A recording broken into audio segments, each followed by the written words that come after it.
Basava I T channel videos ನೋಡಲು subscribe ಮಾಡಿ ಹಾಗೂ ಹೊಸ ವೀಡಿಯೋಗಳ ನೋಟಿಫಿಕೇಶನ್ಗಾಗಿ ಬೆಲ್ ಐಕಾನ್ ಪ್ರೆಸ್ ಮಾಡಿ. Welcome to Basava I T channel. ಇವತ್ತಿನ ವಿಡಿಯೋದಲ್ಲಿ ಟ್ರಾನ್ಸ್ಡ್ಯೂಸರ್ಸ್ ಚಾಪ್ಟರ್ಲಿ ಬರ್ತಕ್ಕಂಥ ಪಾಸಿವ್ ಟ್ರಾನ್ಸ್ಡ್ಯೂಸರ್ಸ್ ಟಾಪಿಕ್ ಬಗ್ಗೆ ನೋಡೋಣ. ಈ topic electronics mechanics second year ಅವರಿಗೆ ಟ್ರೇಡ್ ಥಿಯರಿ ಸಬ್ಜೆಕ್ಟಲ್ಲಿ ಬರುತ್ತೆ. ಸೊ ಮೊದಲಿಗೆ ಪಾಸಿವ್ ಟ್ರಾನ್ಸ್ಡ್ಯೂಸರ್ ಅಂದರೆ passive transducer require an external power supply to operate called an excitation signal which is used by the sensor to produce the output signal. So passive transducers ಈ ಸೆನ್ಸರ್ಗಳಿಗೆ ಏನು ಬೇಕಂದರೆ external power supply ಬೇಕಾಗುತ್ತೆ ಈ ಒಂದು transducer operate ಆಗಬೇಕಾದ್ರೆ.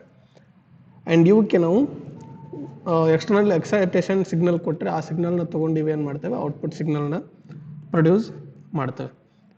So ಇದಕ್ಕಿಂತ ಮುಂಚೆ ನಾವು ನೋಡಿದ್ವಿ ಟ್ರಾನ್ಸ್ಡ್ಯೂಸರ್ ಅಂದ್ರೇನು, ಯಾವ ಥರ ವರ್ಕ್ ಆಗುತ್ತೆ, ಯಾವ ಥರ ಅದಕ್ಕೆ ನಾವು ಇನ್ಪುಟ್ ಕೊಟ್ಟರೆ ಅದು ಸೆನ್ಸ್ ಮಾಡಿ ಫಿಸಿಕಲ್ ಕ್ವಾಂಟಿಟಿ ಇದನ್ನು ಎಲೆಕ್ಟ್ರಿಕಲ್ ಕ್ವಾಂಟಿಟಿಯಾಗಿ ಕನ್ವರ್ಟ್ ಮಾಡುತ್ತೆ, ಅಥವಾ ಒನ್ ಫಾರ್ಮ್ ಆಫ್ ಎನರ್ಜಿ ಇದನ್ನು ಅನದರ್ ಫಾರ್ಮ್ ಆಫ್ ಎನರ್ಜಿಯಾಗಿ ಕನ್ವರ್ಟ್ ಮಾಡುತ್ತೆ ಅಂತ ಹಿಂದಿನ ವೀಡಿಯೋದಲ್ಲಿ ನೋಡಿದ್ವಿ. ಆ್ಯಂಡ್ ಎರಡು ಮೇನ್ ಟೈಪ್ ಟ್ರಾನ್ಸ್ಡ್ಯೂಸರ್ಸ್ ಬರ್ತಾವಂತ ಕೂಡ ನೋಡಿದ್ವಿ, passive transducers and active transducers. So ಇವತ್ತಿನ ವೀಡಿಯೋದಲ್ಲಿ ಪಾಸಿವ್ ಟ್ರಾನ್ಸ್ಡ್ಯೂಸರ್ ಬಗ್ಗೆ ನೋಡ್ತಾ ಇದ್ದೀವಿ. ಸೊ ಹಿಂದಿನ ವೀಡಿಯೋ ನೀವು ನೋಡಬೇಕಾದ್ರೆ ಡಿಸ್ಕ್ರಿಪ್ಷನ್ ಬಾಕ್ಸಲ್ಲಿ ಲಿಂಕ್ ಹಾಕಿರ್ತೀನಿ, ಆ ಲಿಂಕ್ ಕ್ಲಿಕ್ ಮಾಡಿ ನೀವು ಹಿಂದಿನ ವೀಡಿಯೋ ನೋಡ್ಬೋದು. ಸೊ ಇನ್ನು ಪಾಸಿವ್ ಟ್ರಾನ್ಸ್ಡ್ಯೂಸರ್ಸಲ್ಲಿ ಮೇನ್ 4 ರೀತಿ ಬರ್ತವೆ ಮತ್ತು 4 ಟೈಪ್ಸ್ ಬರ್ತವೆ. ಒಂದನೇದು ರೆಸಿಸ್ಟಿವ್ ಟ್ರಾನ್ಸ್ಡ್ಯೂಸರ್ಸ್, ಎರಡನೇದು ಕೆಪಾಸಿಟಿವ್ ಟ್ರಾನ್ಸ್ಡ್ಯೂಸರ್ಸ್, ಮೂರನೇದು ಇಂಡಕ್ಟಿವ್ ಟ್ರಾನ್ಸ್ಡ್ಯೂಸರ್ಸ್ ಆ್ಯಂಡ್ 4ನೇದು voltage and current transducers. So ಈ 4 ಮೇನ್ ಟೈಪ್ಸ್ ಬರ್ತವೆ ಪಾಸಿವ್ ಟ್ರಾನ್ಸ್ಡ್ಯೂಸರ್ಸಲ್ಲಿ. ಸೊ ಒಂದೊಂದು ಟ್ರಾನ್ಸ್ಡ್ಯೂಸರ್ಸ್ ಹೆಸರು ಹೇಳೋಂಗೆ, ಆ ರೆಸಿಸ್ಟಿವ್ ಟ್ರಾನ್ಸ್ಡ್ಯೂಸರ್ಸ್ ಅಂದರೆ ಅಲ್ಲಿ ರೆಸಿಸ್ಟೆನ್ಸ್ ಏನು ಚೇಂಜ್ ಆಗುತ್ತೆ, ಆ ರೆಸಿಸ್ಟೆನ್ಸ್ ಚೇಂಜ್ ಆಗೋ ಪ್ರಾಪರ್ಟಿನ ತೊಗೊಂಡು ನಾವು ಬೇರೆ ಬೇರೆ ಫಿಸಿಕಲ್ ಕ್ವಾಂಟಿಟಿನ ಮೆಜರ್ ಮಾಡ್ತೀವಿ. ಸೊ ಅಂಥ ಒಂದು ಟ್ರಾನ್ಸ್ಡ್ಯೂಸರ್ಸ್ಗೆ ರೆಸಿಸ್ಟಿವ್ ಟ್ರಾನ್ಸ್ಡ್ಯೂಸರ್ಸ್ ಅಂತ ಕರಿತೀವಿ. And next capacitive transducers.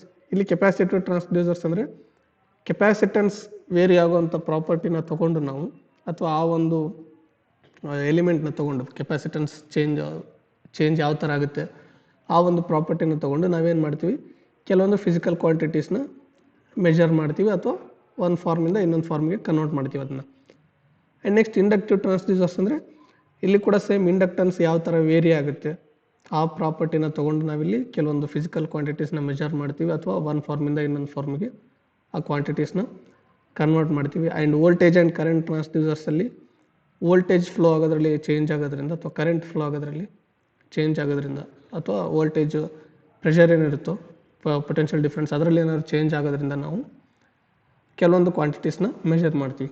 ಅಂಥ ಟ್ರಾನ್ಸ್ಡ್ಯೂಸರ್ಸ್ಗೆ ವೋಲ್ಟೇಜ್ ಆ್ಯಂಡ್ ಕರೆಂಟ್ ಟ್ರಾನ್ಸ್ಡ್ಯೂಸರ್ಸ್ ಅಂತ ಕರೀತಾರೆ. ಇನ್ನು ಇವತ್ತಿನ ವೀಡಿಯೋದಲ್ಲಿ ಮೊದಲೆರಡು ರೆಸಿಸ್ಟಿವ್ ಟ್ರಾನ್ಸ್ಡ್ಯೂಸರ್ಸ್ ಮತ್ತು ಕೆಪಾಸಿಟಿವ್ ಟ್ರಾನ್ಸ್ಡ್ಯೂಸರ್ಸ್ ಏನಿದಾವೋ ಅದರಲ್ಲಿ ಕೆಲವೊಂದು ಸೆನ್ಸರ್ಸ್ ಬರ್ತವೆ, ಅವು ಯಾವ ಥರ ಇರುತ್ತೆ ಅಂತ ಸ್ವಲ್ಪ ಬ್ರೀಫಾಗಿ ನೋಡ್ಕೊಂಡು ತಗೋಣ. ಸೊ ಮೊದಲಿಗೆ ರೆಸಿಸ್ಟಿವ್ ಟ್ರಾನ್ಸ್ಡ್ಯೂಸರ್ಸಲ್ಲಿ ಫಸ್ಟ್ ಒನ್ ಪೊಟೆನ್ಷಿಯೋಮೀಟರ್. ಸೊ ಈ ಪೊಟೆನ್ಷಿಯೋಮೀಟರ್ ಅನ್ನೋದು ವೇರಿಯೇಬಲ್ ರೆಸಿಸ್ಟೆನ್ಸ್. ಇದು ಅಂದರೆ ನಾವು ಚೇಂಜ್ ಮಾಡ್ಕೋಬೋದಂಥ ರೆಸಿಸ್ಟರ್, ಅಂಥ ಒಂದು ರೆಸಿಸ್ಟರ್ಗೆ ನಾವು ಪೊಟೆನ್ಷಿಯೋಮೀಟರ್ ಅಂತ ಕರಿತೀವಿ. ಅದರ ಮ್ಯಾಕ್ಸಿಮಮ್ ವ್ಯಾಲ್ಯೂ ಏನಿರುತ್ತೋ ಆ ಮ್ಯಾಕ್ಸಿಮಮ್ ವ್ಯಾಲ್ಯೂವಿಂದ ಆ್ಯಂಡ್ 0 ಓಮಿಂದ ಮ್ಯಾಕ್ಸಿಮಮ್ ವ್ಯಾಲ್ಯೂವರೆಗೆ ನಾವು ಎಷ್ಟಾದರೂ ರೆಸಿಸ್ಟೆನ್ಸ್ನ ಸೆಟ್ ಮಾಡ್ಕೋಬೋದು. ಅಂಥ ಒಂದು ಡಿವೈಸ್ಗೆ ಪೊಟೆನ್ಷಿಯೋಮೀಟರ್ ಅಂತ ಕರಿತೀವಿ. ಸೊ ಇಂಥ ಡಿವೈಸಲ್ಲಿ ಏನಿರುತ್ತೆ ಅಂದರೆ ಪೊಸಿಷನ್ ಆಫ್ ಸ್ಲೈಡರ್, ಅಂದರೆ ಇಲ್ಲಿ ನಾವು ಸ್ಲೈಡರ್ನ ಯೂಸ್ ಮಾಡ್ತೀವಿ ವ್ಯಾಲ್ಯೂನ ಚೇಂಜ್ ಮಾಡ್ಕೊಳ್ಳೋದಕ್ಕೆ. ಆ ಸ್ಲೈಡರ್ ಚೇಂಜ್ ಮಾಡೋದ್ರಿಂದ ಏನಾಗುತ್ತೆ, ರೆಸಿಸ್ಟೆನ್ಸ್ ಚೇಂಜ್ ಆಗುತ್ತೆ. ಸೊ ಇದೇ ಒಂದು ಪ್ರಾಪರ್ಟಿನ ನಾವು ತೊಗೊಂಡು ಇದನ್ನು ಪೊಟೆನ್ಷಿಯೋಮೀಟರ್ನ ಪ್ರೆಷರ್ ಮತ್ತು ಡಿಸ್ಪ್ಲೇಸ್ಮೆಂಟ್ ಮೆಜರ್ ಮಾಡೋದಕ್ಕೆ ಯೂಸ್ ಮಾಡ್ತೀವಿ. ಪ್ರೆಷರ್ ಆ್ಯಂಡ್ ಡಿಸ್ಪ್ಲೇಸ್ಮೆಂಟ್ ಇವೆರಡನ್ನು ಅಳತೆ ಮಾಡೋದಕ್ಕೆ ನಾವು ಈ ಪೊಟೆನ್ಷಿಯೋಮೀಟರ್ನ ಯೂಸ್ ಮಾಡ್ಬೋದು. ಸೊ ಇನ್ನು 2 ರೀತಿ ಪೊಟೆನ್ಷಿಯೋಮೀಟರ್ ಬರ್ತವೆ, ಇದು ಆ್ಯಂಗುಲರ್ ಟೈಪ್ ಆ್ಯಂಡ್ ಇದು ಲೀನಿಯರ್ ಟೈಪ್. ಇದನ್ನು ರೊಟೇಟ್ ಮಾಡಿ ನಾವು ಪೊಟೆನ್ಷಿಯೋಮೀಟರ್ದು ರೆಸಿಸ್ಟೆನ್ಸ್ ವೇರಿ ಮಾಡಬೇಕಾಗುತ್ತೆ. ಇದ್ರದ್ದು ಸ್ಲೈಡ್ ಮಾಡೋ ಮುಖಾಂತರ ನಾವು ರೆಸಿಸ್ಟೆನ್ಸ್ನ ವೇರಿ ಮಾಡ್ಬೋದು. ಈ ಥರ 2 ರೀತಿಯಲ್ಲಿ ಪೊಟೆನ್ಷಿಯೋಮೀಟರ್ ಬರುತ್ತೆ. ನಾವು ಆ್ಯಂಗುಲರ್ ಡಿಸ್ಪ್ಲೇಸ್ಮೆಂಟ್ ಏನಾದರೂ ಮೆಜರ್ ಮಾಡಬೇಕಾದ್ರೆ ಈ ಥರ ಪೊಟೆನ್ಷಿಯೋಮೀಟರ್ ಯೂಸ್ ಮಾಡ್ತೀವಿ, ಅಥವಾ ಲೀನಿಯರ್ ಡಿಸ್ಪ್ಲೇಸ್ಮೆಂಟ್ ಮೆಜರ್ ಮಾಡಬೇಕಾದ್ರೆ ಈ ಥರ ಲೀನಿಯರ್ ಪೊಟೆನ್ಷಿಯೋಮೀಟರ್ಸ್ನ ಯೂಸ್ ಮಾಡ್ತೀವಿ. Next resistance strain gauge. So strain gauge ಅನ್ನೋ ಡಿವೈಸ್ ಏನಂದರೆ ಸ್ಟ್ರೇನ್ನ ಮೆಜರ್ ಮಾಡೋಂಥ ಡಿವೈಸ್. ಸೊ ಸ್ಟ್ರೇನ್ನ ಮೆಜರ್ ಮಾಡೋದಕ್ಕೆ ಬೇರೆ ಬೇರೆ ಟೆಕ್ನಾಲಜಿಗಳು ಬರ್ತವೆ. ಅದರಲ್ಲಿ ಒಂದು ಮೆಥಡ್ ಏನಂದರೆ ರೆಸಿಸ್ಟೆನ್ಸ್ನ ಯೂಸ್ ಮಾಡಿ ತಯಾರು ಮಾಡಿದಂಥ ಸ್ಟ್ರೇನ್ ಗೇಜ್ ಯೂಸ್ ಮಾಡಿ ನಾವು ಸ್ಟ್ರೇನ್ನ ಮೆಜರ್ ಮಾಡ್ಬೋದು. ಸೊ ಈ ಡಿವೈಸಲ್ಲಿ ಒಂದು ರೆಸಿಸ್ಟರ್ ವೈರ್ನ ಅಥವಾ ಸೆಮಿಕಂಡಕ್ಟರ್ ಸ್ಟ್ರೈನ್ ಗೇಜಲ್ಲಿ ಸೆಮಿಕಂಡಕ್ಟರ್ನ ಯೂಸ್ ಮಾಡ್ತೀವಿ. ರೆಸಿಸ್ಟೆನ್ಸ್ ಸ್ಟ್ರೈನ್ ಗೇಜಲ್ಲಿ ರೆಸಿಸ್ಟೆನ್ಸ್ ವೈರ್ನ ಯೂಸ್ ಮಾಡ್ತೀವಿ. ಸೊ ಇದನ್ನು ಏನು ಮಾಡ್ತೀವಿ ಅಂದರೆ ನಾವು ಎಲಾಂಗೇಟೆಡ್ ಅಂದರೆ ಸ್ಟ್ರೆಚ್ ಮಾಡೋದ್ರಿಂದ ಅಥವಾ ಕಾಂಪ್ರೆಸ್ ಮಾಡೋದ್ರಿಂದ ಈ ಒಂದು ಮೆಥಡ್ನ ನಾವು ಯೂಸ್ ಮಾಡಿ ಆ ರೆಸಿಸ್ಟೆನ್ಸ್ ವೈರ್ದು ರೆಸಿಸ್ಟೆನ್ಸ್ನ ಚೇಂಜ್ ಮಾಡ್ತೀವಿ. ಸೊ ಅದೇ ಪ್ರಾಪರ್ಟಿನ ತೊಗೊಂಡು ನಾವಿಲ್ಲಿ ಸ್ಟ್ರೇನ್ನ ಮೆಜರ್ ಮಾಡ್ಬೋದು. ಫಾರ್ ಎಕ್ಸಾಂಪಲ್, ಎರಡು ಕಡೆಯಿಂದ ಒತ್ತಡ ಬಿದ್ದಾಗ ರೆಸಿಸ್ಟೆನ್ಸ್ ವೈರ್ ಏನಾಗುತ್ತೆ, ಕಾಂಪ್ರೆಸ್ ಆಗುತ್ತೆ. ಸೊ ಆ ಕಾಂಪ್ರೆಸ್ ಆದಾಗ ಏನಾಗುತ್ತೆ, ಅಲ್ಲಿ ರೆಸಿಸ್ಟೆನ್ಸ್ ವ್ಯಾಲ್ಯೂ ಚೇಂಜ್ ಆಗುತ್ತೆ ವೈರಲ್ಲಿರೋಂಥದ್ದು. ಅದೇ ನಾವು ಎರಡು ಕಡೆ ಅಪೋಸಿಟ್ ಸೈಡಲ್ಲಿ ನಾವು ಒತ್ತಡ ಹಾಕಿದಾಗ, ಪ್ರೆಷರ್ ಹಾಕಿದಾಗ ಏನಾಗುತ್ತೆ, ಆ ರೆಸಿಸ್ಟೆನ್ಸ್ ವೈರ್ ಎಕ್ಸ್ಟೆಂಡ್ ಆಗುತ್ತೆ, ಅಂದರೆ ಲಾಂಗ್ ಜಾಸ್ತಿ ಆಗುತ್ತೆ, ಅದ್ರದ್ದು ಲೆಂತ್ ಜಾಸ್ತಿ ಆಗೋಕ್ಕೆ ಸ್ಟಾರ್ಟ್ ಆಗುತ್ತೆ. ಸೊ ಅಂಥ ಟೈಮಲ್ಲಿ ಕೂಡ ಏನಾಗುತ್ತೆ, ರೆಸಿಸ್ಟೆನ್ಸ್ ಚೇಂಜ್ ಆಗುತ್ತೆ ಆ ಒಂದು ರೆಸಿಸ್ಟೆನ್ಸ್ ವೈರಲ್ಲಿ. ಸೊ ಆ ಥರ ನಾವು ಆ ಪ್ರಾಪರ್ಟಿನ ಬಳಸ್ಕೊಂಡು ಸ್ಟ್ರೇನ್ನ ಮೆಜರ್ ಮಾಡೋದಕ್ಕೆ ಯೂಸ್ ಮಾಡ್ಬೋದು. ಓನ್ಲಿ ಸ್ಟ್ರೇನ್ ಅಷ್ಟೇ ಅಲ್ಲ, force, torque and displacement measure ಮಾಡೋದಕ್ಕೆ ಕೂಡ ಈ ಒಂದು ರೆಸಿಸ್ಟೆನ್ಸ್ ಸ್ಟ್ರೇನ್ ಗೇಜ್ನ ಯೂಸ್ ಮಾಡ್ಬೋದು. ಸೊ ಆ ಸೆನ್ಸರ್ ನೋಡೋಕೆ ಈ ಥರ ಇರುತ್ತೆ. ಸೊ ಇಲ್ಲಿ ನೋಡ್ಬೋದು ಯಾವ ಥರ ಜಿಗ್ಜಾಗ್ ಪ್ಯಾಟ್ರನಲ್ಲಿ ಒಂದು ರೆಸಿಸ್ಟೆನ್ಸ್ ವೈರ್ನ ಅಟ್ಯಾಚ್ ಮಾಡಿದ್ದಾರೆ ಒಂದು ಫಾರ್ಮರಲ್ಲಿ ಅಂತ. ಎರಡು ಕನೆಕ್ಟಿಂಗ್ ಪಿನ್ಸ್ ಇರ್ತವೆ. ಈ ಎರಡು ಕನೆಕ್ಟಿಂಗ್ ಪಿನ್ಸ್ನ ತೊಗೊಂಡು ನಾವು ವೀಟ್ ಸ್ಟೋನ್ ಬ್ರಿಡ್ಜಿಗೆ ಅಟ್ಯಾಚ್ ಮಾಡಿ ಆ ವೀಟ್ ಸ್ಟೋನ್ ಬ್ರಿಡ್ಜಿಂದ ಅಲ್ಲಿ ಯಾವ ರೀತಿ ಇಂಬ್ಯಾಲೆನ್ಸ್ ಆಗುತ್ತೆ ವೀಟ್ ಸ್ಟೋನ್ ಬ್ರಿಡ್ಜ್, ಆ ಪ್ರಕಾರ ಅಷ್ಟು ಸ್ಟ್ರೇನ್ ಇದೆ ಅಂತ ನಾವು ಮೆಜರ್ ಮಾಡ್ತೀವಿ. ನೆಕ್ಸ್ಟ್ ಥರ್ಡ್ ರೆಸಿಸ್ಟಿವ್ ಟ್ರಾನ್ಸ್ಡ್ಯೂಸರ್ ಬಗ್ಗೆ ನೋಡಿದ್ರೆ ಹಾಟ್ ವೈರ್ ಮೀಟರ್ ಇದರ ಹೆಸರು. ಸೊ ಇದರಲ್ಲಿ ಒಂದು ರೆಸಿಸ್ಟೆನ್ಸ್ ವೈರ್ನ ತೊಗೊಂಡು ಅದನ್ನು ಹೀಟ್ ಆ್ಯಂಡ್ ಕೂಲ್ ಮಾಡೋದ್ರ ಮುಖಾಂತರ ಅದರಲ್ಲಿರುವಂಥ ರೆಸಿಸ್ಟೆನ್ಸ್ನ ನಾವು ಚೇಂಜ್ ಮಾಡ್ತೀವಿ. ಆ್ಯಂಡ್ ಇದೇ ಪ್ರಾಪರ್ಟಿನ ತೊಗೊಂಡು ಈ ಒಂದು ಹಾಟ್ ವೈರ್ ಮೀಟರ್ನ ಗ್ಯಾಸ್ ಫ್ಲೋ, ಗ್ಯಾಸ್ ಪ್ರೆಷರ್ ಮತ್ತು ಎಲೆಕ್ಟ್ರಿಕ್ ಕರೆಂಟ್ ಮೆಜರ್ ಮಾಡೋದಕ್ಕೆ ಯೂಸ್ ಮಾಡ್ಬೋದು. ಸೊ ಈ ಡಿವೈಸ್ ನೋಡೋದಕ್ಕೆ ಈ ಥರ ಇರುತ್ತೆ. ಸೊ ಎರಡು ಕಂಡಕ್ಟಿಂಗ್ ವೈರ್ಸ್ ಇರ್ತವೆ. ಸೊ ಎರಡು ಕಂಡಕ್ಟಿಂಗ್ ವೈರ್ಸ್ ಮತ್ತು ಒಂದು ಲಾಸ್ಟ್ ಬ್ರಿಡ್ಜ್ ಸರ್ಕಿಟ್ಗೆ ಕನೆಕ್ಟ್ ಮಾಡೋದಕ್ಕೆ ಎರಡು ಲೀಡ್ಸ್ ಇರ್ತವೆ. ಈ ಲೀಡ್ಸ್ನ ಬ್ರಿಡ್ಜ್ ಸರ್ಕಿಟ್ಗೆ ನಾವು ವೇನ್ ಬ್ರಿಡ್ಜ್ ಸರ್ಕಿಟ್ಗೆ ಕನೆಕ್ಟ್ ಮಾಡಿ, ಸೊ ಅಲ್ಲಿಂದ ನಾವು ಇದರಲ್ಲಿ ಚೇಂಜ್ ಆಗೋಂಥ ರೆಸಿಸ್ಟೆನ್ಸ್ನ ಮೆಜರ್ ಮಾಡ್ಬೋದು. ಸೊ ಆ ರೆಸಿಸ್ಟೆನ್ಸ್ ಚೇಂಜ್ ಆಗಿರೋದನ್ನು ಮೆಜರ್ ಮಾಡಿಕೊಂಡು ನಾವು ಬೇರೆ ಬೇರೆ ಫಿಸಿಕಲ್ ಪ್ರಾಪರ್ಟೀಸ್ನ ಮೆಜರ್ ಮಾಡ್ಬೋದು ಈ ಒಂದು ಹಾಟ್ ವೈರ್ ಮೀಟರ್ನಿಂದ. Next fourth transducer resistance thermometer. So ಇದನ್ನು ನಾವು ಟೆಂಪ್ರೇಚರ್ ಮೆಜರ್ ಮಾಡೋದಕ್ಕೆ ಯೂಸ್ ಮಾಡ್ತೀವಿ. ಇದರಲ್ಲಿ resistive of a pure metallic wire having large positive temperature coefficient varies with temperature. So ಇದರಲ್ಲಿ ಏನು ಮಾಡಿರ್ತೀವಿ ಅಂದರೆ ಒಂದು ಮೆಟಾಲಿಕ್ ವೈರ್ನ ಯೂಸ್ ಮಾಡಿರ್ತೀವಿ, ಪ್ಯೂರ್ ಮೆಟಾಲಿಕ್ ವೈರ್. ಸೊ ಅದರದ್ದು ಟೆಂಪ್ರೇಚರ್ ಕೋಎಫಿಷಿಯಂಟ್ ಯಾವ ಥರ ಇರುತ್ತೆ ಅಂದರೆ ರೆಸಿಸ್ಟೆನ್ಸ್ ಟೆಂಪ್ರೇಚರ್ ಕೋಎಫಿಷಿಯಂಟ್ ಭಾಳ ಲಾರ್ಜ್ ಇರುತ್ತೆ, ಪಾಸಿಟಿವ್ ಟೆಂಪ್ರೇಚರ್ ಕೋಎಫಿಷಿಯಂಟ್ ಇರುತ್ತೆ, ಅದು ಕೂಡ ಭಾಳ ಜಾಸ್ತಿ ಇರುತ್ತೆ. ಅಂದರೆ ಟೆಂಪ್ರೇಚರಲ್ಲಿ ಸ್ವಲ್ಪನೂ ಹೆಚ್ಚಾದರೂ ಕೂಡ ಈ ಒಂದು ರೆಸಿಸ್ಟೆನ್ಸ್ ಏನಾಗುತ್ತೆ, ಈ ಒಂದು ಮೆಟಾಲಿಕ್ ವೈರ್ದು ಭಾಳ ಜಾಸ್ತಿ ಆಗುತ್ತೆ, ಅಂದರೆ ರೆಸಿಸ್ಟೆನ್ಸ್ ಇನ್ಕ್ರೀಸ್ ಆಗುತ್ತೆ. ಟೆಂಪ್ರೇಚರ್ ಜಾಸ್ತಿ ಆದರೆ ರೆಸಿಸ್ಟೆನ್ಸ್ ಕೂಡ ಇನ್ಕ್ರೀಸ್ ಆಗುತ್ತೆ, ಆ್ಯಂಡ್ ಟೆಂಪ್ರೇಚರ್ ಕಡಿಮೆ ಆದರೆ ರೆಸಿಸ್ಟೆನ್ಸ್ ಕೂಡ ಕಡಿಮೆ ಆಗುತ್ತೆ. ಸೊ ಈ ಥರ ಪ್ರೊಪೋರ್ಷನಲ್ ಆಗಿ ವ್ಯಾಲ್ಯೂಸ್ ಚೇಂಜ್ ಆದರೆ ಅದಕ್ಕೆ ನಾವು ಪಾಸಿಟಿವ್ ಟೆಂಪ್ರೇಚರ್ ಕೋಎಫಿಷಿಯಂಟ್ ಅಂತ ಕರಿತೀವಿ.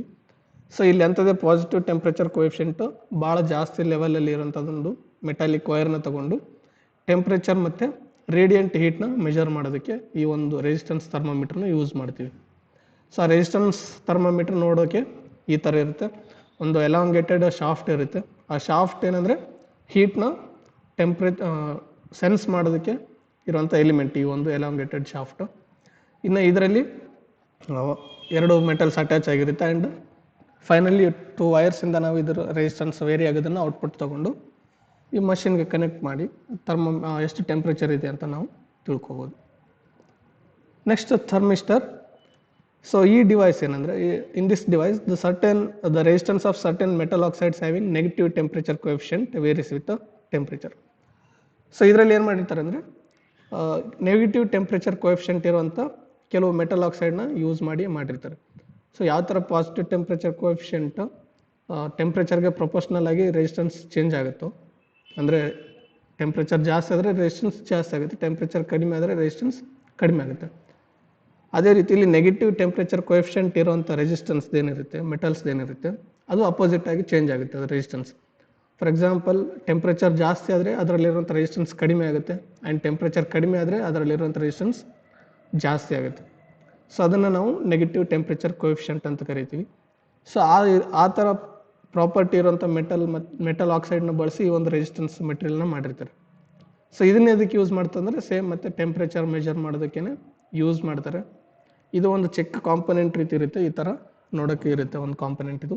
ಇದನ್ನು ನಾವು ಶಾರ್ಟ್ ಫಾರ್ಮಲ್ಲಿ NTC ಅಂತಲೂ ಕರಿತೀವಿ. NTC ಅಂದರೆ ನೆಗೆಟಿವ್ ಟೆಂಪ್ರೇಚರ್ ಕೋಎಫಿಷಿಯಂಟ್, ಆ್ಯಂಡ್ PTCನ ಪಾಸಿಟಿವ್ ಟೆಂಪ್ರೇಚರ್ ಕೋಎಫಿಷಿಯಂಟ್ನ PTC ಅಂತಲೂ ಶಾರ್ಟ್ ಫಾರ್ಮಲ್ಲಿ ಕರಿತೀವಿ. ನೆಕ್ಸ್ಟ್ 6th ರೆಸಿಸ್ಟೆನ್ಸ್ ಟ್ರಾನ್ಸ್ಡ್ಯೂಸರ್ ಬಗ್ಗೆ ನೋಡಿದರೆ resistance hygrometer. In this device, the resistance of a conductive strip changes with change in moisture content. So ಒಂದು conductive strip ಇರುತ್ತೆ, normal ಆಗಿ ವೈರ್ ರೀತಿ ಇರೋಂಥ ಒಂದು ಸ್ಟ್ರಿಪ್ ಇರುತ್ತೆ. ಆ ಸ್ಟ್ರಿಪ್ದು ರೆಸಿಸ್ಟೆನ್ಸ್ ಏನಾಗುತ್ತೆ ಅಂದರೆ ಮಾಯ್ಶ್ಚರ್ ಯಾವ ರೀತಿ ಚೇಂಜ್ ಆಗುತ್ತೆ ಅಂದರೆ ತೇವಾಂಶ ಯಾವ ರೀತಿ ಚೇಂಜ್ ಆಗುತ್ತೆ ಒಂದು ಮೆಟೀರಿಯಲ್ದು, ಅದರ ಪ್ರಕಾರ ಇದರಲ್ಲಿ ರೆಸಿಸ್ಟೆನ್ಸ್ ಚೇಂಜ್ ಆಗುತ್ತೆ ಈ ಒಂದು ಡಿವೈಸ್ದು. ಸೊ ಈ ಥರ ಒಂದು ಡಿವೈಸ್ನ ನಾವು ಯೂಸ್ ಮಾಡಿ ಹ್ಯೂಮಿಡಿಟಿನ ಮೆಜರ್ ಮಾಡ್ತೀವಿ. ಸೊ ಅಂಥ ಸೆನ್ಸರ್ಗೆ ರೆಸಿಸ್ಟೆನ್ಸ್ ಹೈಗ್ರೋಮೀಟರ್ ಅಂತ ಕರಿತೀವಿ. ಸೊ ನೋಡೋದಕ್ಕೆ ಈ ಥರ ಇರುತ್ತೆ. ಇದು ಫ್ರಂಟ್ ಫೇಸ್, ಇದು ಬ್ಯಾಕ್ ಫೇಸ್. ಮೇಲೆ ನೋಡೋದಕ್ಕೆ ಈ ಥರ ಇರುತ್ತೆ, ಕೆಳಗೆ ನೋಡೋದಕ್ಕೆ ಈ ಥರ ಇರುತ್ತೆ. ಸೊ ಇನ್ನು ಇದೇನಿದೆಲ್ಲ ಇದು ಕಂಡಕ್ಟಿವ್ ಫಿಲ್ಮ್ ಅಂತ ಕರಿತೀವಿ. ಈ ಕಂಡಕ್ಟಿವ್ ಫಿಲ್ಮೇ ಇಲ್ಲಿ ರೆಸಿಸ್ಟೆನ್ಸ್ ಸ್ಟ್ರಿಪ್, ಕಂಡಕ್ಟಿವ್ ಸ್ಟ್ರಿಪ್ ಏನಂತಂದಿವಲ್ಲ ಅದೇ. ಆ್ಯಂಡ್ 2 ವೈರ್ಸ್ನ ನಾವು 2 ಲೀಡ್ಸ್ನ ಹೊರಗಡೆ ತೊಗೊಂಡಿರ್ತೀವಿ. ಈ 2 ಲೀಡ್ಸಲ್ಲಿ ಬರೋಂಥ ರೆಸಿಸ್ಟೆನ್ಸ್ನ ನಾವು ತೊಗೊಂಡು ಹ್ಯೂಮಿಡಿಟಿ ಯಾವ ಥರ ಇದೆ ಅಂತ ಮೆಜರ್ ಮಾಡ್ಕೋಬೋದು. ನೆಕ್ಸ್ಟ್ ಲಾಸ್ಟ್ ಪಾಸಿವ್ ಟ್ರಾನ್ಸ್ಡ್ಯೂಸರಲ್ಲಿ ರೆಸಿಸ್ಟೆನ್ಸ್ ಟ್ರಾನ್ಸ್ಡ್ಯೂಸರ್ ಬಗ್ಗೆ ನೋಡೋದಾದರೆ ಫೋಟೋ ಕಂಡಕ್ಟಿವ್ ಸೆಲ್, ಅಥವಾ ಇದನ್ನು LDR ಅಂತಲೂ ಕರಿಬೋದು. LDR ಅಂದರೆ ಲೈಟ್ ಡಿಪೆಂಡೆಂಟ್ ರೆಸಿಸ್ಟೆನ್ಸ್ ಅಥವಾ ರೆಸಿಸ್ಟರ್. ಸೊ ಈ ಒಂದು ರೆಸಿಸ್ಟರ್ ಯಾವ ಥರ ಇರುತ್ತೆ ಅಂದರೆ ಲೈಟ್ ಸೆನ್ಸಿಟಿವಿಟಿ ಎಷ್ಟು ಇರುತ್ತೋ ಅದರ ಪ್ರಕಾರ ಈ ಡಿವೈಸ್ದು ರೆಸಿಸ್ಟೆನ್ಸ್ ಚೇಂಜ್ ಆಗುತ್ತೆ. ಅದಕ್ಕೆ ಇದನ್ನು ಲೈಟ್ ಡಿಪೆಂಡೆಂಟ್ ರೆಸಿಸ್ಟರ್ ಅಂತ ಕರಿತೀವಿ, ಅಥವಾ ಫೋಟೋ ಕಂಡಕ್ಟಿವ್ ಸೆಲ್ ಅಂತಲೂ ಕರಿತೀವಿ. ಸೊ ಈ ಥರ ಲೈಟನ್ನ ಮೆಜರ್ ಮಾಡೋದಕ್ಕೆ ಅಥವಾ ಲೈಟಿಂದ ಯಾವುದಾದ್ರೂ ಮಷಿನ್ನ ಆಪ್ರೇಟ್ ಮಾಡೋದಕ್ಕೆ ಅಥವಾ ಲೈಟ್ನ ಸೆನ್ಸ್ ಮಾಡೋದಕ್ಕೆ ಈ ಥರ LDRನ ನಾವು ಅಥವಾ ಫೋಟೋ ಕಂಡಕ್ಟಿವ್ ಸೆಲ್ನ ಯೂಸ್ ಮಾಡ್ತೀವಿ. ಸೊ ಇನ್ನು ನೋಡೋದಕ್ಕೆ ಈ ಥರ ಇರುತ್ತೆ. ಇದು LDR ಇದು ಅಥವಾ ಫೋಟೋ ಕಂಡಕ್ಟಿವ್ ಸೆಲ್. ಇದೇನು ನಿಮಗೆ ರೆಡ್ ಕಲರ್ ಸ್ಟ್ರಿಪ್ ಕಾಣುತ್ತಲ್ಲ ನಮಗೆ, ಅದು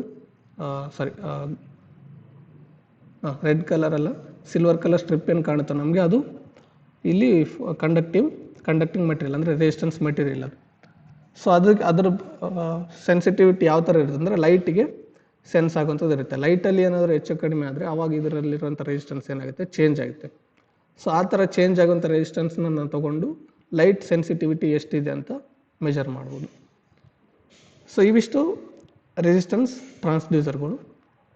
next second type capacitive transducers ಬಗ್ಗೆ ನೋಡೋದಾದರೆ ಅದರಲ್ಲಿ 3 ಟೈಪ್ಸ್ ಬರ್ತವೆ. ಅದರಲ್ಲಿ ಫಸ್ಟ್ ಒಂದು variable capacitance pressure gauge. So ಹೆಸರು ಹೇಳಂಗೆ ಪ್ರೆಷರ್ನ ಮೆಜರ್ ಮಾಡೋದಕ್ಕೆ, ಪ್ರೆಷರ್ನ ಅಳತೆ ಮಾಡೋದಕ್ಕೆ ಈ ಒಂದು ಡಿವೈಸ್ನ ಬಳಸ್ತೀವಿ. In this device the capacitance varies on account of varying the distance between the 2 plates. So ಕೆಪಾಸಿಟನ್ಸ್ನ 2 ಪ್ಲೇಟ್ಸ್ ಏನಿರ್ತಾವೆ, ಒಂದು ಪಾಸಿಟಿವ್ ಅಥವಾ ಒಂದು ನೆಗೆಟಿವ್. ಆ 2 ಪ್ಲೇಟ್ಸ್ಗಳ ಮಧ್ಯೆ ಇರುವಂಥ ಡಿಸ್ಟೆನ್ಸ್ನ ಚೇಂಜ್ ಮಾಡಿ ನಾವು ಇಲ್ಲಿ ಕೆಪಾಸಿಟನ್ಸ್ ವ್ಯಾಲ್ಯೂನ ಚೇಂಜ್ ಮಾಡ್ತೀವಿ. ಸೊ ಅದೇ ಪ್ರಾಪರ್ಟಿನ ಬಳಸ್ಕೊಂಡು ನಾವಿಲ್ಲಿ ಇದನ್ನು ಪ್ರೆಷರ್ ಮತ್ತು ಡಿಸ್ಪ್ಲೇಸ್ಮೆಂಟ್ ಮೆಜರ್ ಮಾಡೋದಕ್ಕೆ ಯೂಸ್ ಮಾಡ್ಬೋದು. ನಾನು ನೋಡೋದಕ್ಕೆ ಈ ಥರ ಇರುತ್ತೆ ಡಿವೈಸ್. ಸೊ ಇದೇನು ಓವಲ್ ಶೇಪಲ್ಲಿ ಏನು ಕಾಣ್ತಾ ಇದೆಯೋ ಅದು ಫಿಕ್ಸ್ಡ್ ಪ್ಲೇಟ್, ಅದು ಸ್ಟೇಷ್ನರಿ ಪ್ಲೇಟ್. ಆ್ಯಂಡ್ ಸೆಂಟ್ರಲ್ಲಿ ಏನು ಸ್ಟ್ರೇಟ್ ಲೈನ್ ಆಗಿದೆಯೋ ಅದು ಮೂವೇಬಲ್ ಪ್ಲೇಟ್ ಅಥವಾ ಡಯಾಫ್ರಾಮ್ ಅಂತ ಕರಿತೀವಿ ಅದಕ್ಕೆ. ಸೊ ಇದು ಏನಾಗುತ್ತೆ ಅಂದರೆ ಇಲ್ಲಿ 2 ಹೋಲ್ಸ್ ಇರ್ತವೆ ಈ ಡಿವೈಸ್ಗೆ. 2 ಕಡೆಯಿಂದ ಇನ್ಫ್ಲೋ ಆಗುತ್ತೆ, ಅಂದರೆ ಲಿಕ್ವಿಡ್ ಆಗಿರ್ಬೋದು, ಗ್ಯಾಸ್ ಆಗಿರ್ಬೋದು. 2 ಕಡೆಯಿಂದ ಎಟ್ ಎ ಟೈಮು ಇನ್ಫ್ಲೋ ಆಗುತ್ತೆ, ಅಂದರೆ ಒಳಗಡೆ ಬರುತ್ತೆ. ಸೊ ಯಾವ ಕಡೆ ಪ್ರೆಷರ್ ಜಾಸ್ತಿ ಇರುತ್ತೋ ಆ ಕಡೆ ಈ ಮೂವೇಬಲ್ ಪ್ಲೇಟ್ ಏನಿರುತ್ತೆ ಅದು ಬೆಂಡ್ ಆಗುತ್ತೆ. ಫಾರ್ ಎಕ್ಸಾಂಪಲ್ ಈ ವೆಂಟಿಂದ ಬರೋಂಥ ಪ್ರೆಷರ್ ಜಾಸ್ತಿ ಇತ್ತು ಅಂದರೆ ಈ ಒಂದು ಮೂವೇಬಲ್ ಪ್ಲೇಟ್ ಏನಿದೆ ಅಥವಾ ಡಯಾಫ್ರಾಮ್ ಏನಿದೆಯೋ ಇದು ಈ ಸೈಡ್ ಬೆಂಡ್ ಆಗುತ್ತೆ ಈ ಥರ. ಸೊ ಈ ಸೈಡ್ ಬೆಂಡ್ ಆದಾಗ ಏನಾಗುತ್ತೆ, ಈ ಪ್ಲೇಟ್ಗೆ ಹತ್ರಕ್ಕೆ ಬರುತ್ತೆ. ಅಂದರೆ ಇಲ್ಲಿ ನೋಡ್ಬೋದು, ಇದು ಫಿಕ್ಸ್ಡ್ ಪ್ಲೇಟ್ ಏನಿದೆಯೋ ಈ ಪ್ಲೇಟ್ಗೆ ಹತ್ರಕ್ಕೆ ಬರುತ್ತೆ ಒಂದು. ಸೊ ಅವಾಗ ಅವೆರಡು ಹತ್ರಕ್ಕೆ ಬಂದಾಗ ಏನಾಗುತ್ತೆ, ಈ 2 ಟರ್ಮಿನಲ್ ಮಧ್ಯೆ ಇರೋಂಥ ಕೆಪಾಸಿಟನ್ಸ್ ಚೇಂಜ್ ಆಗುತ್ತೆ. ಆ್ಯಂಡ್ ಈ ಪ್ಲೇಟಿಗೆ ಕಂಪೇರ್ ಮಾಡಿದಾಗ ಅವಾಗ ಇದು ದೂರ ಹೋಗಿರುತ್ತೆ. ಅವಾಗ ಕೂಡ ಅಷ್ಟೇ ಈ 2 ಪ್ಲೇಟ್ಗಳ ಮಧ್ಯೆ ಇರುವಂಥ ರೆಸಿಸ್ಟೆನ್ಸ್ ಕೆಪಾಸಿಟನ್ಸ್ ಚೇಂಜ್ ಆಗಿರುತ್ತೆ. ಸೊ ಇದೇ ಕೆಪಾಸಿಟನ್ಸ್ ಚೇಂಜ್ ಆಗುವಂಥ ಪ್ರಾಪರ್ಟಿನ ತೊಗೊಂಡು ನಾವು ಪ್ರೆಷರ್ ಅಥವಾ ಡಿಸ್ಪ್ಲೇಸ್ಮೆಂಟ್ನ ಮೆಜರ್ ಮಾಡೋದಕ್ಕೆ ಈ ಒಂದು ಡಿವೈಸ್ನ ಅಥವಾ ಈ ಒಂದು ಸೆನ್ಸರ್ನ ಯೂಸ್ ಮಾಡ್ತೀವಿ. Next second type capacitive transducer ಅಂದರೆ ಅದು ಕೆಪಾಸಿಟರ್ ಮೈಕ್ರೋಫೋನ್. ಸೊ ಈ ಡಿವೈಸ್ನ ನಾವು ಎದಕ್ಕೆ ಯೂಸ್ ಮಾಡ್ತೀವಿ ಅಂದರೆ ಸೌಂಡ್ ವೇವ್ ಇದ್ದಿದ್ದನ್ನು ಎಲೆಕ್ಟ್ರಿಕಲ್ ವೇವ್ಸ್ ಆಗಿ ಕನ್ವರ್ಟ್ ಮಾಡೋದಕ್ಕೆ ಯೂಸ್ ಮಾಡ್ತೀವಿ. So the pressure of sound waves varies the capacitance of on account of varying the distance between the two plates. So ಇದು ಕೂಡ ಸೇಮ್ ಪ್ರಿನ್ಸಿಪಲ್ ಮೇಲೆ ವರ್ಕ್ ಆಗುತ್ತೆ. ಎರಡು ಪ್ಲೇಟ್ಗಳನ್ನ ಡಿಸ್ಟೆನ್ಸ್ ವೇರಿ ಮಾಡೋದ್ರಿಂದ ಈ ಒಂದು ಕೆಪಾಸಿಟನ್ಸ್ ಚೇಂಜ್ ಆಗುತ್ತೆ ಈ ಒಂದು ಡಿವೈಸ್ದು. ಇಲ್ಲಿ ಒಂದು ಪ್ಲೇಟ್ ಫಿಕ್ಸ್ಡ್ ಇರುತ್ತೆ, ಇಲ್ಲಿ ನೋಡ್ಬೋದು. ಇಲ್ಲೇನು ಬ್ಯಾಕ್ ಪ್ಲೇಟ್ ಅಂತ ಇದೆಲ್ಲ ಇದು ಫಿಕ್ಸ್ಡ್ ಪ್ಲೇಟ್ ಇದು. ಆಮೇಲೆ ಇಲ್ಲಿ ಏನಿದೆ ನಮ್ಮ ಮೆಂಬ್ರೇನ್ ಅಂತ ಏನಿದೆ ಅದು ಮೂವೇಬಲ್ ಪ್ಲೇಟ್. ಇದು ಯಾವ ಥರ ಇರುತ್ತೆ ಮೂವೇಬಲ್ ಪ್ಲೇಟ್ ಅಂದರೆ ಭಾಳ ಸೆನ್ಸಿಟಿವ್ ಆಗಿರುತ್ತೆ ಸೌಂಡ್ ವೇವ್ಸಿಗೆ ಅಥವಾ ಏರ್ಗೆ ಗಾಳಿಗೆ ಕೂಡ ರಿಯಾಕ್ಟ್ ಆಗುವಂಥ ಮೆಂಬ್ರೇನ್ ಇರುತ್ತೆ. ಇದು ಭಾಳ ತೆಳ್ಳಗಿರುತ್ತೆ. ಸೊ ಯಾವಾಗ ಸೌಂಡ್ ಬರುತ್ತೋ ಇದ್ರ ಮುಖಾಂತರ ಅಥವಾ ಇದಕ್ಕೆ ಸೌಂಡ್ ಬಂದು ಬಡೀತದೋ ಅವಾಗ ಇದೇನಾಗುತ್ತೆ, ಸೌಂಡ್ ಯಾವ ರೀತಿ ವೇವ್ಸ್ ಇರ್ತಾವೋ ಸೌಂಡ್ ವೇವ್ಸ್ ಅದೇ ರೀತಿ ಮೆಂಬ್ರೇನ್ ಏನಾಗುತ್ತೆ ವೈಬ್ರೇಟ್ ಆಗೋದಕ್ಕೆ ಸ್ಟಾರ್ಟ್ ಆಗುತ್ತೆ. ವೈಬ್ರೇಟ್ ಅಂದರೆ ಬ್ಯಾಕ್ ಆ್ಯಂಡ್ ಫೋರ್ತ್ ಮೂವ್ ಆಗೋಕ್ಕೆ ಸ್ಟಾರ್ಟ್ ಆಗುತ್ತೆ, ಅಂದರೆ ಒಳಗಡೆ ಮತ್ತು ಹೊರಗಡೆ ಮೂವ್ ಆಗೋಕ್ಕೆ ಸ್ಟಾರ್ಟ್ ಆಗುತ್ತೆ. ಆ ಥರ ವೈಬ್ರೇಟ್ ಆಗೋಕ್ಕೆ ಸ್ಟಾರ್ಟ್ ಆಗುತ್ತೆ ಇದು. ಸೊ ಅವಾಗ ಏನಾಗುತ್ತೆ ಫಿಕ್ಸ್ಡ್ ಪ್ಲೇಟ್ ಮತ್ತು ಈ ಮೆಂಬ್ರೇನ್ ಅಥವಾ ಮೂವೇಬಲ್ ಪ್ಲೇಟ್ ಇವೆರಡರ ಮಧ್ಯೆ ಇರುವಂಥ ಡಿಸ್ಟೆನ್ಸು ಚೇಂಜ್ ಆಗುತ್ತೆ. ಅದ್ರ ಪ್ರಕಾರನೇ ಅಲ್ಲಿ ಕೆಪಾಸಿಟನ್ಸ್ ಕೂಡ ಚೇಂಜ್ ಆಗುತ್ತೆ. ಸೊ ಅದೇ ಚೇಂಜ್ ಆಗುವಂಥ ಕೆಪಾಸಿಟನ್ಸ್ನ ತೊಗೊಂಡು ರೆಸಿಸ್ಟರ್ ಮುಖ ಕೊಟ್ಟು ಆ್ಯಂಡ್ ಪವರ್ ಸಪ್ಲೈ ಕೂಡ ಕೊಟ್ಟಿರ್ತೀವಿ. ಸೊ ಈ ಕೆಪಾಸಿಟನ್ಸ್ ಚೇಂಜ್ ಆಗೋದು ಆ್ಯಂಡ್ ರೆಸಿಸ್ಟೆನ್ಸ್ ಎರಡು ಕನೆಕ್ಟ್ ಆಗಿ ಇಲ್ಲಿ ಏನಾಗುತ್ತೆ ಒಂದು ಆಸಿಲೇಟರ್ ರೀತಿ ಅಂದರೆ RC ಆಸಿಲೇಟರ್ ರೀತಿ ಕೆಲಸ ಮಾಡುತ್ತೆ. RC ಆಸಿಲೇಟರ್ ಅಂದ್ರೇನು, ನಾರ್ಮಲಾಗಿ ಅದು ಪವರ್ ಸಪ್ಲೈ ಕೊಟ್ಟರೆ ಕೆಪಾಸಿಟನ್ಸ್ ಮತ್ತು ರೆಸಿಸ್ಟೆನ್ಸ್ ವ್ಯಾಲ್ಯೂ ಯಾವ ಥರ ಇರುತ್ತೋ ಅದ್ರ ಪ್ರಕಾರ ಒಂದು ಫ್ರೀಕ್ವೆನ್ಸಿಯಲ್ಲಿ ಎಲೆಕ್ಟ್ರಿಕಲ್ ವೇವ್ಸ್ನ ಪ್ರೊಡ್ಯೂಸ್ ಮಾಡಿ ಔಟ್ಪುಟ್ ಕೊಡುತ್ತೆ, ಸೈನ್ ವೇವ್ಸ್ನ ಪ್ರೊಡ್ಯೂಸ್ ಮಾಡಿ. ಆದರೆ ಇಲ್ಲಿ ಕೆಪಾಸಿಟನ್ಸ್ ಏನಿರುತ್ತೆ ವೇರಿಯೇಬಲ್ ಟೈಪ್ ಇರುತ್ತೆ, ಸೌಂಡ್ಗೆ ರಿಯಾಕ್ಟ್ ಆಗುವಂಥ ಕೆಪಾಸಿಟನ್ಸ್ ಇರುತ್ತೆ. ಸೊ ಆ ಕೆಪಾಸಿಟನ್ಸ್ ಯಾವ ಥರ ವೇರಿ ಆಗುತ್ತೋ ಆ್ಯಂಡ್ ಇಲ್ಲಿ ಫಿಕ್ಸಡ್ ರೆಜಿಸ್ಟರ್ ಏನು ಯೂಸ್ ಮಾಡಿರ್ತೀವಿ ಅವೆರಡರ ವ್ಯಾಲ್ಯೂ ಪ್ರಕಾರ ಇಲ್ಲಿ ನಮಗೆ ಎಲೆಕ್ಟ್ರಿಕಲ್ ವೇವ್ಸ್ ಔಟ್ಪುಟ್ ಬರ್ತಾ ಹೋಗುತ್ತೆ. ಇದು ಔಟ್ಪುಟ್ ಸಿಗ್ನಲ್ ಅಂತ ಕರಿತೀವಿ. ಸೊ ಈ ಔಟ್ಪುಟ್ ಸಿಗ್ನಲ್ನ ನಾವು ರೆಕಾರ್ಡ್ ಮಾಡ್ಕೋಬೋದು ಅಥವಾ ಆ್ಯಂಪ್ಲಿಫೈ ಮಾಡಿ ಇನ್ನು ಲಾರ್ಜ್ ಅಮೌಂಟಲ್ಲಿ ಸೌಂಡ್ನ ರೀಪ್ರೊಡ್ಯೂಸ್ ಮಾಡ್ಬೋದು. ಸೊ ಈ ಥರ ಮೈಕ್ರೋಫೋನ್ ಏನು ಮಾಡುತ್ತೆ ಅಂದರೆ ಒಂದು ಸೌಂಡ್ ವೇವ್ಸ್ನ ಎಲೆಕ್ಟ್ರಿಕಲ್ ಸಿಗ್ನಲ್ ಆಗಿ ಕನ್ವರ್ಟ್ ಮಾಡುತ್ತೆ. ಭಾಳಷ್ಟು ಮೈಕ್ರೋಫೋನ್ಗಳಲ್ಲಿ ಅಥವಾ ಮೈಕ್ಗಳಲ್ಲಿ ಈ ಒಂದು ಕೆಪಾಸಿಟರ್ ಮೈಕ್ರೋಫೋನ್ನ ಯೂಸ್ ಮಾಡ್ತಾರೆ. ಈ ಕೆಪಾಸಿಟರ್ ಮೈಕ್ರೋಫೋನ್ಗೆ ಕಂಡೆನ್ಸರ್ ಮೈಕ್ರೋಫೋನ್ ಅಂತಲೂ ಕರೀತಾರೆ. Next third one capacitor transducer ಯಾವುದಂದ್ರೆ ಡೈಎಲೆಕ್ಟ್ರಿಕ್ ಗೇಜ್. ಸೊ ಈ ಡೈಎಲೆಕ್ಟ್ರಿಕ್ ಗೇಜಲ್ಲಿ ಏನು ಮಾಡಿರ್ತಾರೆ ಅಂದರೆ ಒಂದು ಕೆಪಾಸಿಟನ್ಸ್ ವ್ಯಾಲ್ಯೂ ಯಾವ ಥರ ಚೇಂಜ್ ಮಾಡ್ತಾರೆ ಅಂದರೆ ಕೆಪಾಸಿಟನ್ಸ್ ಎರಡು ಪ್ಲೇಟ್ಗಳ ಮಧ್ಯೆ ಇರುವಂಥ ಡೈಎಲೆಕ್ಟ್ರಿಕ್ನ ಯಾವ ಟೈಪ್ ಇರುತ್ತೆ ಡೈಎಲೆಕ್ಟ್ರಿಕ್ ಅದನ್ನು ಚೇಂಜ್ ಮಾಡೋದ್ರಿಂದ ಅಥವಾ ಆ ಡೈಎಲೆಕ್ಟ್ರಿಕ್ನ ಥಿಕ್ನೆಸ್ ಇನ್ಕ್ರೀಸ್ ಅಥವಾ ಡಿಕ್ರೀಸ್ ಮಾಡೋದ್ರಿಂದ ಈ ಒಂದು ಡೈಎಲೆಕ್ಟ್ರಿಕ್ ಗೇಜ್ ಅದರಲ್ಲಿ ಬಳಸ್ತಕ್ಕಂಥ ಕೆಪಾಸಿಟನ್ಸ್ ವ್ಯಾಲ್ಯೂನ ಚೇಂಜ್ ಮಾಡ್ತೀವಿ. ಸೊ ಅದೇ ರೀತಿ ಇಲ್ಲಿ ಇದನ್ನು ನಾವು ಎದಕ್ಕೆ ಯೂಸ್ ಮಾಡ್ತೀವಿ ಅಂದರೆ ಲಿಕ್ವಿಡ್ ಲೆವೆಲ್, ಅಂದರೆ ಲಿಕ್ವಿಡ್ ಯಾವ ಲೆವೆಲ್ವರೆಗೂ ಇದೆ ಒಂದು ಟ್ಯಾಂಕಲ್ಲಿ ಅದರಲ್ಲಿ ಆ ಥರ ಅದನ್ನು ಮೆಜರ್ ಮಾಡೋದಕ್ಕೆ ಯೂಸ್ ಮಾಡ್ತೀವಿ. ಆ್ಯಂಡ್ ಅದ್ರ ಥಿಕ್ನೆಸ್ ಕೂಡ ಮೆಜರ್ ಮಾಡೋದಕ್ಕೆ ಯೂಸ್ ಮಾಡ್ತೀವಿ. ಸೊ ಆ ಡಿವೈಸ್ ಸೆಟಪ್ ನೋಡೋದಾದರೆ ಈ ಥರ ಇರುತ್ತೆ. ಇದು ಸೆನ್ಸರ್, ಎರಡು ಪ್ಲೇಟ್ಸ್ ಇರುತ್ತೆ, ಒಂದು ಪಾಸಿಟಿವ್ ಇನ್ನೊಂದು ನೆಗೆಟಿವ್. ಸೊ ಇದರಲ್ಲಿ ಮೆಜರ್ ಮಾಡೋಂಥ ಡಿವೈಸ್ ಏನಿರುತ್ತೆ ಇದರಲ್ಲಿ ನಾವು ಲಿಕ್ವಿಡ್ನ ಫಿಲ್ ಮಾಡಿರ್ತೀವಿ. ಲಿಕ್ವಿಡ್ ಅಥವಾ ಯಾವ ಮೆಟೀರಿಯಲ್ದು ನಾವು ಥಿಕ್ನೆಸ್ ಅಥವಾ ಡೈಎಲೆಕ್ಟ್ರಿಕ್ ಮೆಜರ್ ಮಾಡ್ಬೇಕಂತಿರ್ತೀವಿ ಆ ಮೆಟೀರಿಯಲ್ನ ಇಲ್ಲಿ ಇದರಲ್ಲಿ ಫಿಲ್ ಮಾಡಿರ್ತೀವಿ. ಆಮೇಲೆ ಇಲ್ಲಿ ಮೀಟರಲ್ಲಿ ನಮಗೆ ಏನು ತೋರಿಸುತ್ತೆ ಆ ಡೈಎಲೆಕ್ಟ್ರಿಕ್ ಎಷ್ಟಿದೆ ಅಥವಾ ಕೆಪಾಸಿಟನ್ಸ್ ಎಷ್ಟಿದೆ ಅಂತ ಈ ಒಂದು ಮೀಟ್ರಲ್ಲಿ ಡಿಸ್ಪ್ಲೇ ಮಾಡುತ್ತೆ. ಸೊ ಇದಿಷ್ಟು ಕೆಪಾಸಿಟಿವ್ ಟ್ರಾನ್ಸ್ಡ್ಯೂಸರ್ಸ್ ಮತ್ತು ರೆಸಿಸ್ಟಿವ್ ಟ್ರಾನ್ಸ್ಡ್ಯೂಸರ್ಗಳು. ಇನ್ನು ನೆಕ್ಸ್ಟ್ ವಿಡಿಯೋದಲ್ಲಿ ಉಳಿದಂಥ ಪಾಸಿವ್ ಟ್ರಾನ್ಸ್ಡ್ಯೂಸರ್ಸ್ ಬಗ್ಗೆ ನೋಡೋಣ. ಇನ್ನು ಈ ವಿಡಿಯೋ ನಿಮ್ಗೆ ಇಷ್ಟ ಆಗಿದ್ರೆ ಲೈಕ್ ಮಾಡಿ, ಶೇರ್ ಮಾಡಿ, ಬಸವ ಟೆಕ್ ಚಾನಲ್ನ ಸಬ್ಸ್ಕ್ರೈಬ್ ಮಾಡಿ ಮತ್ತು ಪಕ್ಕದಲ್ಲಿರುವಂಥ ಬೆಲ್ ಐಕಾನ್ನ ಪ್ರೆಸ್ ಮಾಡಿ. Thank you.